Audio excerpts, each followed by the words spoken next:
Hey everyone, it's the March guy serving you quality content amidst my stressful exams week. I've realized that most of the time we take care of other people. But the million-dollar question is, who takes care of us? No, your parents and friends aren't gonna take care of you all the time. We have to know how to take care of ourselves too. For today's menu,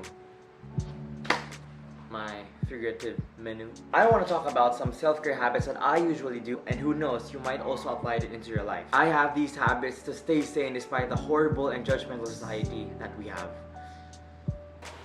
Long showers. Based on my intelligible calculations, I spend 273 hours in a year in the shower. This, in consequence, is often the brunt of jokes inside the house.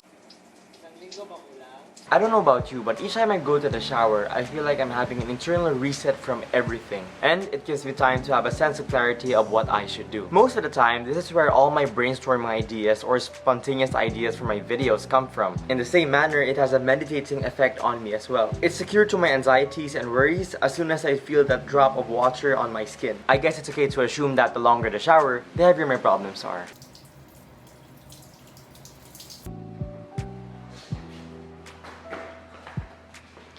Social media minimization. It's 2020 and social media is getting more toxic and toxic each time. Even some of your friends are toxic digitally. If there's one thing I've learned this quarantine, is that social media has done more harm than good in my life. And I can't believe it took me so long to realize that. Every time we turn on our social media, we have this tendency to inevitably compare our lives to other people. We also want to be pleased by people and be affirmed with their words. In turn, we crave for this innate desire to be like them and mimic their lifestyles. But the truth is, rather than creating a path for ourselves, we end up copying the path of other people.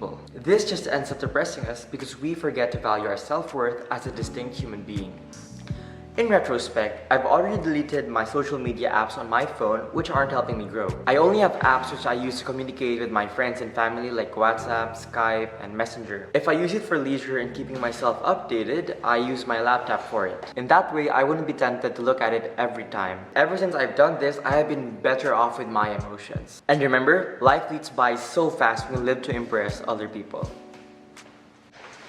Taking a pause. It's hard to avoid being unfocused and overwhelmed with everything that's happening around us. We have problems in a lot of aspects in our life, and the more we obsess on those problems, the more clouded we are with emotions that divert us from solving and addressing the problem rationally. When this happens, I find time to take a break from everything and clear my mind. I do this with meditation, listening to my brother play the piano,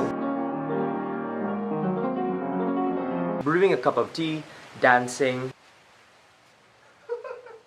talking with my friends, or just lying down binge watching on Netflix. This is the time I clear my head and get myself together again. And when I'm ready, I can always push the play button again. But this time, headstrong and determined.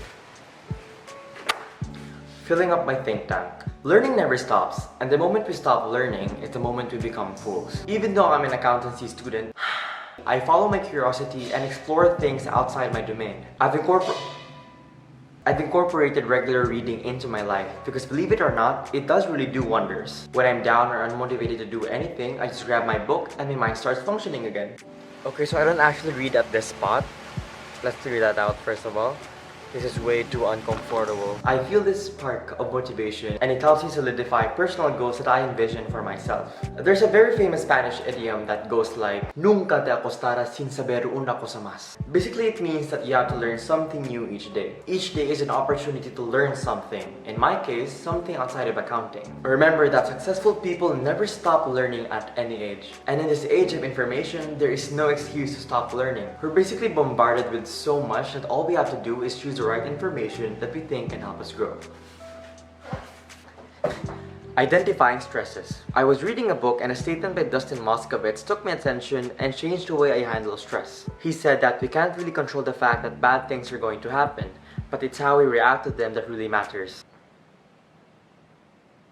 That's basically it. When faced with stress, we have two options: accept it or deny it. Personally, nothing good ever comes out with rejecting stress. You try to blame other people for this outcome when in fact the best thing to do is to accept the problem, Face it headstrong and take responsibility. When a problem surfaces, try to break down all the details one by asking yourself why. Do not jump to conclusions immediately. Avoid making things worse and try to calm down and lay out your plan. Remember, not all battles are worth fighting for. If you feel anxious about something and keep on overthinking, ask yourself, would dipping my feet in it help? You can always choose to remove the stress out of your life by addressing it properly. This is why I always evaluate situations before considering them a problem. Sometimes all it takes is a change of perspective on how you view the situation. Stress is manageable.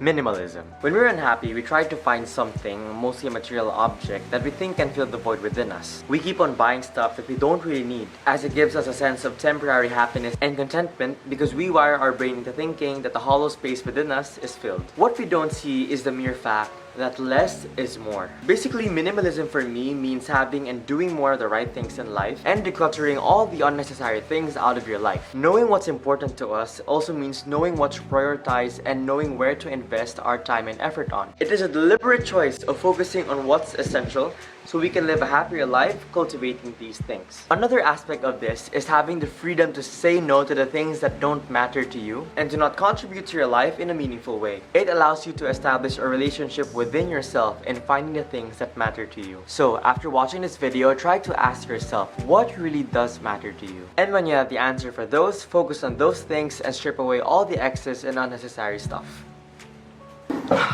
So that's all for today, folks, and I hope you had fun watching this video, and please do me a favor and try to apply these habits into your life as well and see if it works out. But if it doesn't, then still thank you. I will see you on the next video.